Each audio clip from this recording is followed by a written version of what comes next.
Nós ouvimos uma leitura tirada do Antigo Testamento, do livro do Gênesis. Nós ouvimos a versão curta, mas eu vou falar um pouquinho da versão mais ampla dessa leitura. Nós sabemos que o grande Abraão, chamado por Deus, já numa idade avançada, quando Deus o chamou para sair da sua terra, Abraão já tinha 75 anos, diz a Bíblia, e ele sai da sua terra, e os anos vão passando, e Abraão ainda não tem filhos, não tem nenhum filho, nem ele, nem a sua esposa Sara, ou Sarai, como antes ela é chamada. E nesse contexto que a leitura vem hoje nos dizer, que a sua própria esposa Sarai disse a Abraão: eis que o Senhor me fez estéril, une-te, pois, a minha escrava, para ver se por ela eu posso ter um filho. É isso mesmo que você ouviu, algo muito estranho por nossos ouvidos. Ela diz para o seu marido que ela não pode ter filhos, então que ele tenha um filho com a escrava e que isso será como se fosse um filho dela. Na nossa cabeça hoje isso não tem sentido nenhum, né? Na nossa cultura, na nossa tradição, na nossa fé, Novo Testamento, isso não tem sentido nenhum. Mas, para esse povo aqui, de 5.000 anos atrás, porque isso, 4.000 anos, isso aqui aconteceu quase 4.000 anos atrás, numa outra cultura, numa outra situação, esse era o modo de pensar da época. Aqui não existe, e aí diz a leitura, que Abraão então ele se une com a sua escrava e tem um filho, para que esse seja considerado o filho deles, né? Aqui não tem nenhuma maldade, malícia, aqui era uma cultura da época, que claro, não vale mais para nós não tem nenhum valor essa cultura, mas era uma cultura da época, e de certo modo Deus, por um tempo até respeitou, vamos dizer assim, aceitou essa cultura humana com umas situações que para nós hoje já não vale mais. Mas o principal aqui é que ela está, entre aspas, desesperada para ter o seu filho, está angustiada. Aí a mulher, a escrava, Agar, ela teve esse filho chamado Ismael. Porém, diz a leitura que essa escrava começou a desprezar Sara, começou a desprezá-la. Agora eu tenho um filho, você não tem um filho. Olha que maldade. E a Sara, por sua vez, profundamente ferida com essa situação, passou a maltratá-la. E maltratou-a tanto que ela teve que fugir. E daí veio o restante da leitura que nós ouvimos, que um anjo de Deus vai aparecer para a escrava que tinha fugido e fala para ela: volta lá, que é da vontade de Deus que isso aconteça. Bom, no contexto dessa leitura toda, nós vemos aqui duas mulheres profundamente feridas, profundamente guardando um monte de rancor nos seus corações. A escrava mostra que estava guardando muito rancor no seu coração, porque assim que ela teve o filho, ela começa a humilhar a sua dona, vamos dizer, que seria na época, né? A escrava começa a humilhar Sara. Então isso mostra que a escrava guardava muito rancor no seu coração, muita revolta no seu coração de coisas passadas, com certeza. E ficou remoendo aquela mágoa, aquela maldade, aquele rancor, aquela revolta. Chegou um momento que agora ela ia descontar. Então agora era o momento dela pisar na outra.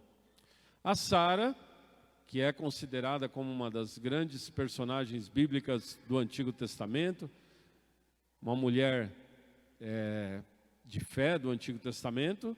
No entanto, aqui ela não tem nenhum bom exemplo. A Sara começa a maltratar a sua escrava. De tanto que ela maltratou, que a escrava teve que fugir. Então não deve ter sido pouca coisa o que ela fez com a escrava. Então também Sara está com o coração repleto de mágoas, repleto de rancor, repleto de ressentimento, repleto de revolta. E a revolta de Sara depois, ela até continua, ela vai jogar na cara de Abraão. Até é engraçada a leitura, porque ela vai dizer, tá vendo, é culpa sua. Coitado do Abraão, né? Está no meio dessas duas. E ela ainda vai jogar na cara dele, é culpa sua, por tudo que está acontecendo. E Abraão está no meio desse rolo todo, né? O que nós estamos vendo nessa leitura, meus irmãos, é o poder maléfico de quando um coração está mergulhado com rancor, revolta, e aquilo vai cada vez mais subindo, explode, sai, né? Aquilo que está guardado vai saindo e torna a vida da própria pessoa e de quem está ao seu redor um inferno. Porque uma pessoa revoltada, uma pessoa que vai guardando mágoas e revoltas todo tipo, né, de angústia e tudo mais dentro de si, ela começa a soltar isso, ainda que às vezes nem perceba. Interessante. Às vezes a pessoa vai assumindo um estilo de vida revoltado, onde nada está bom, onde está tudo ruim, onde todo mundo está errado, onde a vida está sempre sendo vista de uma forma azeda, e às vezes a pessoa nem está percebendo isso, que é dessa forma como ela está. Porém, quem está à volta percebe claramente, né? Então a leitura hoje ela está nos trazendo, inclusive, uma mulher bíblica elogiada como é Sara pela Bíblia.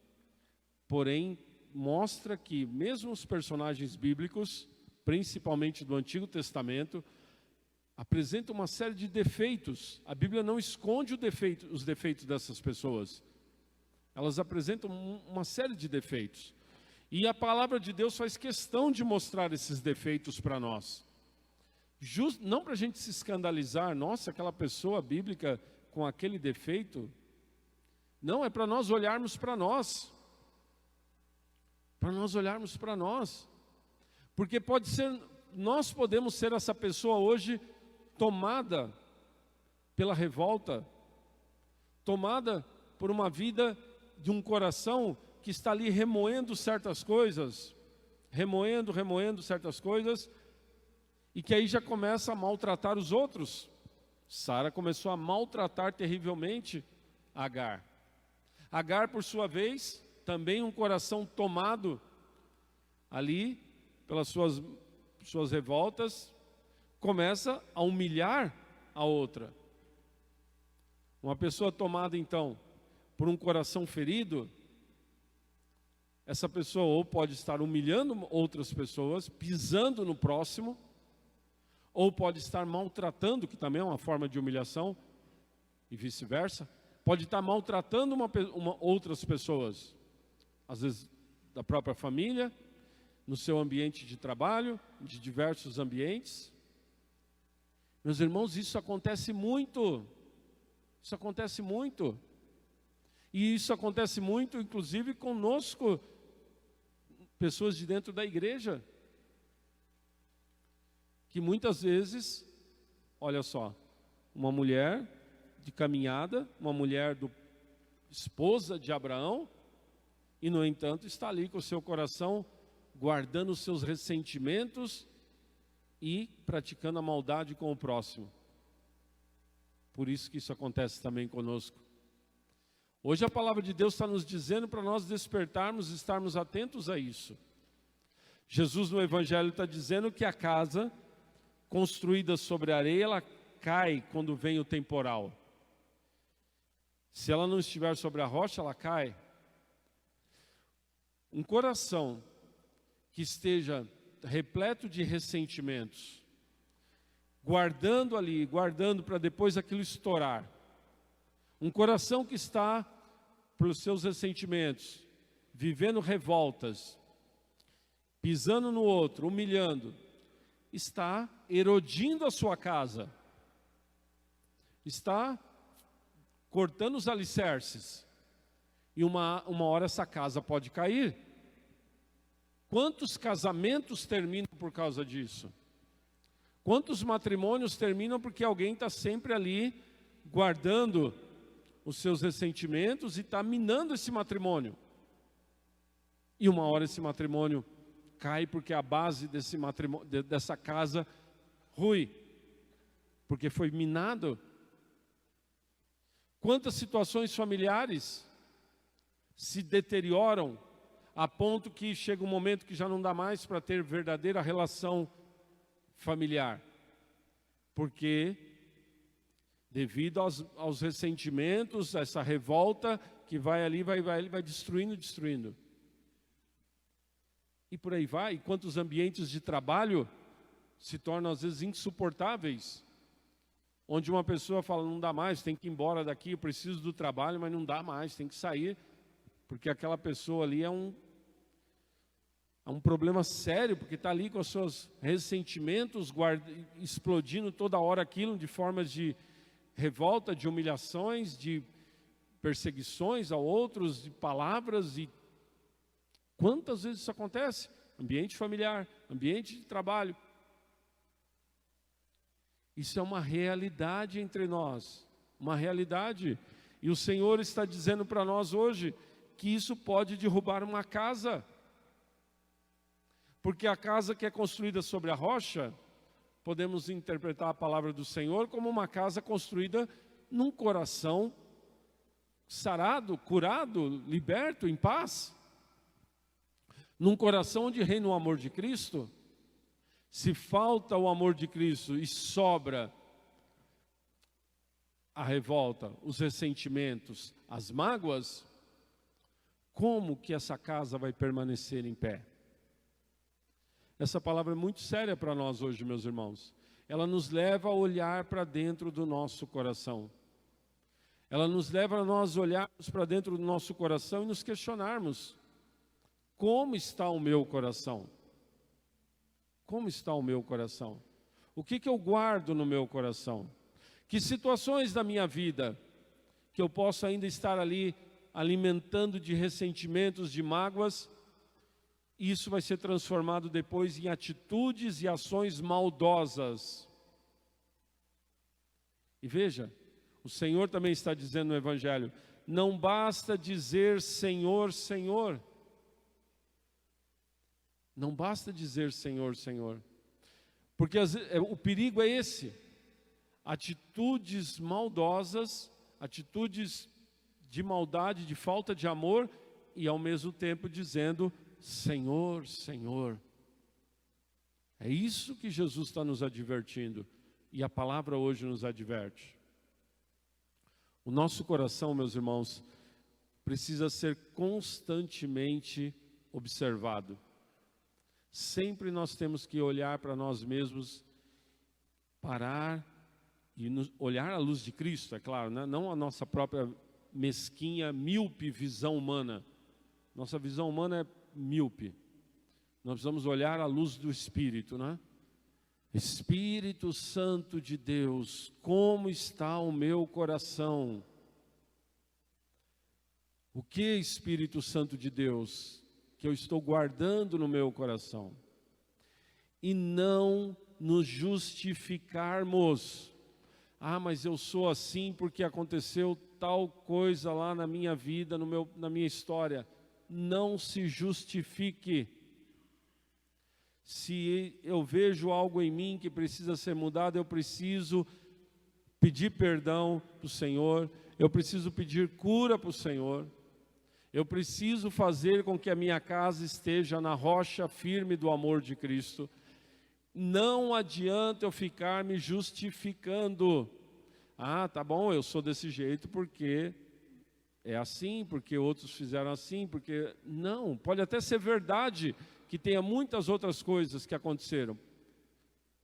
Mas não importa, mesmo que sejam verdadeiras, não justifica que eu haja de uma forma como essas duas mulheres estavam agindo. Humilhações, maldades, era isso que estava presente no coração dessas mulheres. E se perguntássemos para Sara, Sara, por que você está agindo assim? Eu estou agindo assim porque isso, que isso, que isso. Agar, por que você está agindo assim? Eu estou agindo assim porque ela fez isso, isso, isso. Mas não justifica. E nós temos que, à luz do Espírito, olhar para o nosso coração e pedir para o Senhor, Senhor, se tiver alguma coisa aqui que está me tornando uma pessoa azeda, maldosa, que humilha o outro, que pisa, que é um peso na vida do outro, me cure e me liberte, Espírito Santo. E me dê a graça de um coração como o coração de Jesus. E o Senhor tem para nós um remédio de cura. O Senhor tem um remédio de cura para nós. Em outro momento o Senhor vai dizer para nós no Evangelho: aprendei de mim que sou manso e humilde de coração. Aprendei de mim que sou manso e humilde de coração. Eu preciso levar o meu coração para o coração de Cristo. E no coração de Cristo eu devo aprender a perdoar. Eu devo aprender a me calar em alguns momentos. Eu devo aprender a me comportar com mansidão.